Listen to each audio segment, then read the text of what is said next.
marka si guud loo eego kulamadii ugu dambeeyey Mareykanka gaar ahaan magaalada Kismaayo iyo magaalada Boosaaso ku dhex maray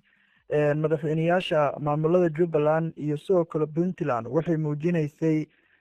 fariin adag oo Mareykanku inuu xilligan aad u danaynayo inuu dalka Soomaaliya oo saameyn oo toos ah ku yeesho weliba isagoo la tacaamulaya dowlad goboleedyada oo meelo gaar ah si gaar ah u fashay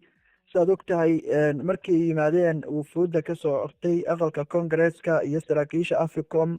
waxay si wadajir ah ula kulmeen madaxweynaha dowladda federaalka ee Soomaaliya oo ay kula kulmeen magaalada Muqdisho intaa kadibna waxay bilaabeen safarro ay ku tegayaan dowlad goboleedyada meeshii ugu horreysay tageen waxay ahayd maamulka Jubbaland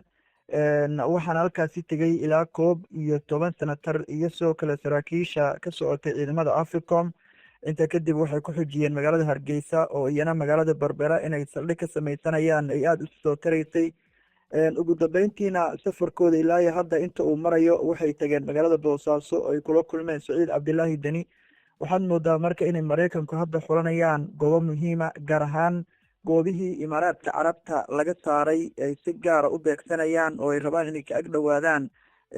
meelaha ay maraakiibtoodu ay ka howlgeli karto oo dekedihii leh magaalada Kismaayo iyo sidoo kale magaalada Berbero iyo magaalada Boosaaso deegaana aan ka fogeyn ay qorsheynayaan inay saldhigyo waaweyn oo military ka sameystaan waxyaabaha ballanqaadka oo ay u sameeyeen ilaa 4 qodob oo ay ka mideysnaayeen ayaa jirtay kulanti waxaan wanaagsan daawadayaal meel kasta oo aad joogtaan kusoo dhawaada barnaamijkeena xulashada wararka qodobada aan idinku haynan waxaa ka mid ah Jubbaland ayaa ka hadashay wafdigii dowladda Mareykanka ee imaaday magaalada Kismaayo muxuu ahamiyada uu lahaa kulankaasi dhex maray dowladda Jubbaland iyo waliba dowladda Mareykanka qodobada looga hadlay maxay ahaayeen maxayse tahay miisaanka uu lahaa kulankaasi oo uga duwanaa kulamadii hore ee dowladda Mareykanka iyo waliba Jubbaland dhex mari jiray dowladda Mareykanka markan waxay go'aansatay in ay taageerto dowladaha Jubbaland iyo Puntland miyay ka niyad jabsan tahay hawlgallada ay la sameeyso ciidamada xoogga dalka Soomaaliyeed iyo waliba dowladda federaalka ee Soomaaliya madaxweynaha dowladda Jubbaland mudane Axmed Maxamed Islaam ayaa 29kii bishii aan soo dhaafnay waxa uu magaalada Kismaayo ku qaabilay wafdi ballaaran oo ka socday dowladda Mareykanka kuwaasi oo kulan kula qaatay aqalka martida ee magaalada Kismaayo kulankaasi ayaa waxaa looga hadlay arrimo waaweyn oo ay ugu horeyso taageerada uu Mareykanku siinayo Jubbaland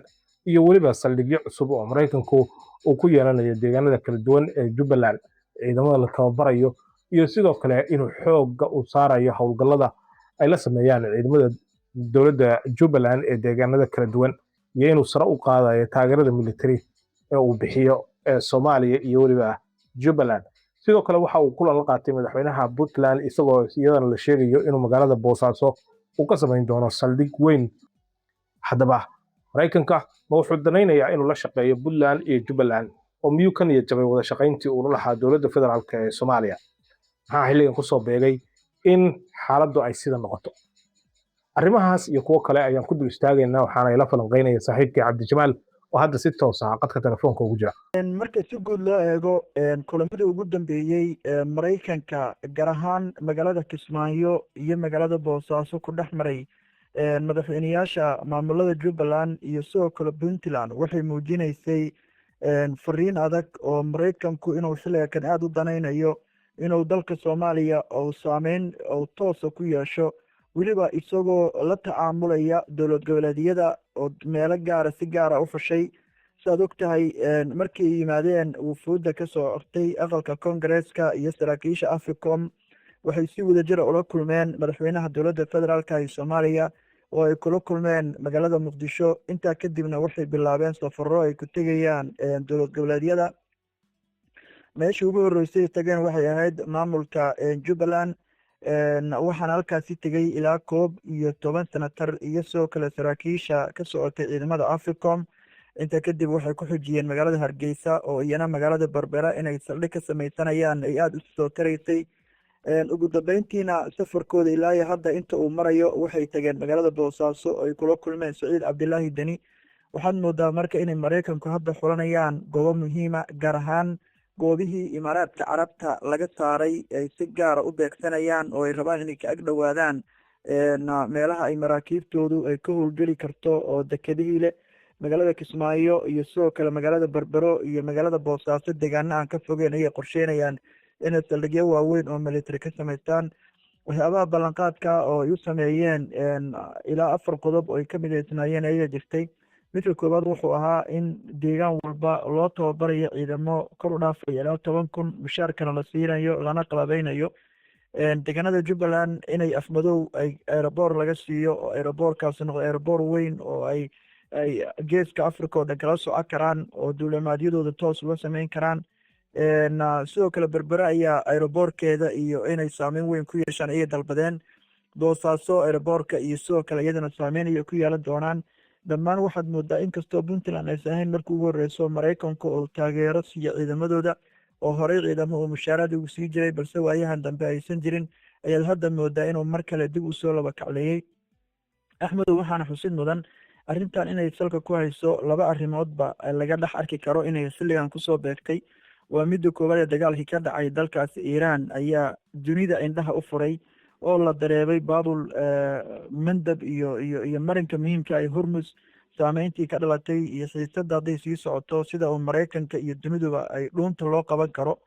waxaad moodaa marka dunidu hadda inay baraarugtay oo ay farxad tahay oo meelaha ay fursado ka jirto ay rabaan inay fursado ka samaystaan. midda labaad jirtana waxa waaye maalinta ay tegayeen Boosaaso wafdiga ka socday dalka Mareykanka sargaalka ugu sarreeya ciidamada Turkiguna waxa uu jooga magaalada Baydhabo. saad ogtahay garoonka Baydhabo waxaa la doonayaa inay dhistaan oo ay la wareegaan qaybta diyaaradaha F-16 ee Turkigu. marka waxaad moodaa in Mareykanka, Turkiga, Chinaha iyo Ruushku hadda ay dareemeen muhiimadda ay leedahay Soomaaliya marka waxaa looga baahan yahay hoggaankeedu inay si isku mid ah oo guul leh ay ku guuleystaan oo ay kaga hortagaan in ayaga aan la isticmaalin iyaguna aysan faa'iido helin. laakiin halis kale oo dhinaca amnigana way jirtaa oo tusaale ahaan Mareykanku haddii uu halkani oo ka samaysto saldhigyo ciidan waxaa imaan doonta arrintii ka qabsatay bariga dhexe inay sidoo kale Soomaaliya ay ka qabsato. waxaad ogtahay Iiraan maalintii la weeraray waxay madaafiic u rukumeen dalalkii kale bariga dhexe oo saldhigyada oo Mareykanku ku lahay. macnaheedu maaha dalalkaasi inay weerareen laakiin Mareykanka ayay halkaas ka urinaysay oo ay weeraro ku samaysay. marka inuu halkani soo dego oo Soomaaliya Berbera iyo Kismaayo iyo Boosaaso uu dego macnaheedu waxay tahay in Soomaaliya ay halis kala gelayso. laakiin dhinaca faa'iido haddii la eego waxaa soo bixi doona ciidamo badan oo tababar loo helo mushaaraad hela lafteedu inay qolyahani lala dagaalamo oo nabadda kasoo horjeeda ay daciifaan oo culays badan la saaro. waayo haddii Jilib iyo Jamaama iyo Afmadow iyo deegaanadaas ay la wareegaan waxay muujinaysaa in xaaladda Jubbaland ay baraambar noqon karto. dhinaca Puntland haddii Almiskaad iyo buuraaleyda lagala dagaalamana iyaduna rajadooda waa fiican tahay. Somaliland waa back up ayay noqon doontaa. marka xaaladdu halkaas ayay marayaan. waa gartay marka horta saldhigyadan Mareykanku degayo iyay dani ugu jirtaa ma dowlad goboleedyada iyo Soomaaliya dani ugu jirtaa ma Mareykanka dani ugu jirtaa iyay dani ugu jirtaa horta subud marka xaqiiqada laga hadlayo Mareykanku Soomaaliya uma danaynayo laakiin dantiisa ayuu ka dhex arkay inuu Soomaaliya soo aado. Soomaaliya dalalkii dunida ayaa hadda fahmay oo Turkiga waa kaasoo shidaalka baaraya waa ka ciidamada la wareegay. China ayaa soo galay, Ruushka ayaa soo galay. Mareykanku marka quwadahaas dunida ayuu daba socdaa marka danihiisa ayuu u imaanayaa laakiin been nin walba intuu dan ka leeyahay dan ka leedahay. hal mushkilad ayay Soomaaliya ugu jirto tusaale ahaan haddii uu ula tacaamulo maamulka Jubbaland inay maamul yihiin oo maamul iyaga oo amaradooda iyo hawshooda iyo xiriirkooda oo gaar ula tacaamulo oo Somaliland gaar ula tacaamulo oo Puntland gaar ula tacaamulo oo dowladda federaalka gaar ula tacaamulo taas waa dhibaato weyn oo qaranka Soomaaliya ku dhacaysa. laakiin haddii danaha laga leeyahay Puntland kuwa laga leeyahay Somaliland iyo kuwa laga leeyahay Jubbaland ay soo marayso dowladda dhexe wax mushkilada ma lahan. berri markii loo baadana waa la xakameyn karaa maantana waa lala shaqayn karaa.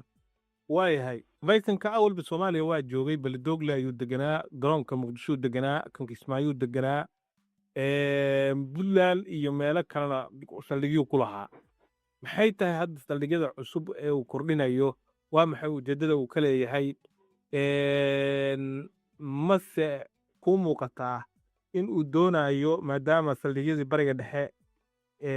uu ku lahaa meesha ay ka baxeen inuu doonayo in geedka Afrika oo Soomaaliya ugu dambayso carabtana ugu xigto inuu dego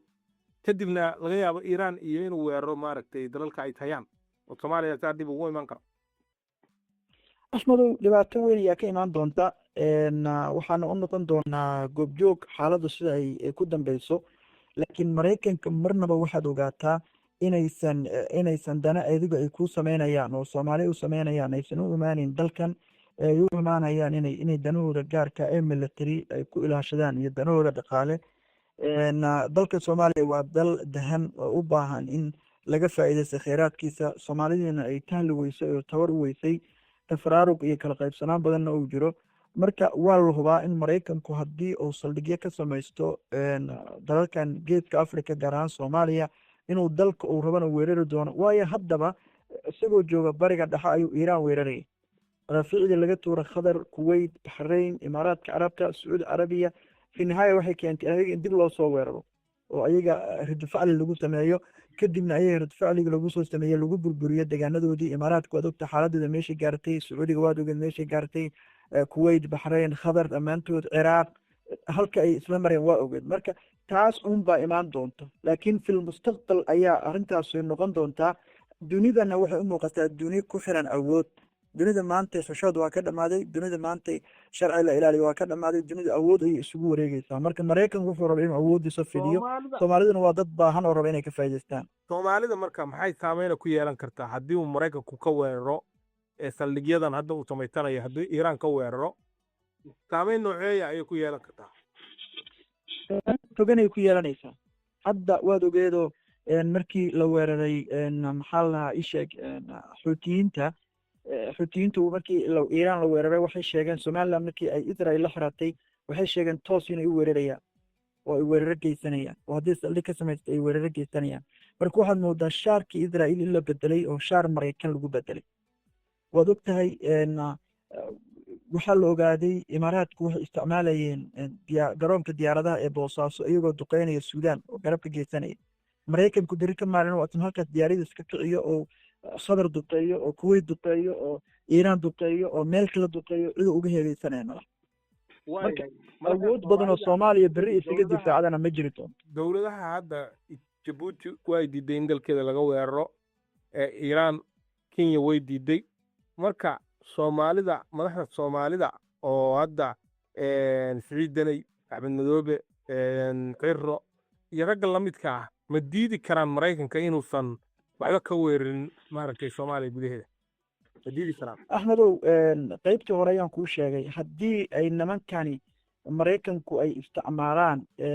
dowladda federaalka haddii ay isticmaalayaan dowladda ayaa laga yaabaa inay go-aan noocaasa qaadato dalka aad sheegaysay kenya sax waa federaal waa dowlad goboleedyo ayaa jira laakiin ma lahan baawar ay kula tacaamulaan dalalka dunida weli miyaad aragta wafdi ka socda maraykanka gaarisa iyo wajaar iyo nakuro tegaya ma tegaan waxay la kulmayaan xarunta madaxtooyada waana iska tagaan ma jiro dalal kamid a dalalka bariga africa ama geeska africa ku yaala intay tagaan maraykanku ay tuulo u tegayaan tanna waad arkaysaa tuulo ayaa loo tegaya axmed madoobe waa guddoomiye gobol siciidani waa guddoomiye gobol axmed cere waa guddoomiye gobol dhammaantoodna maraykanka waxay rabaan inay jahawareerin isticmaalaan oo dowladdii federaalkii iyo axmed madoobe iyo siciidani iyo cere isku si ula tacaamulaan haddii marka saas loola tacaamulo oo saas arrintu ay noqoto oo maalinna ay u tagaan galmudug maalinna hirshabelle ay tagaan maalinna baydhabo ay tagaan dalku faraha ayuu ka bixi doonaa waa hagaag daawadayaal intaas ayaan kusoo gabagabeynaynaa barnaamijkeena xulashada wararka oo si toosa aad uga daawanayseen waama tv fadlan daawada haddaad ku cusub tahay baraha aan ku leenahay bulshada kusoo biir channelka subscribe noo saar muuqaalka like gare oo share gare bye bye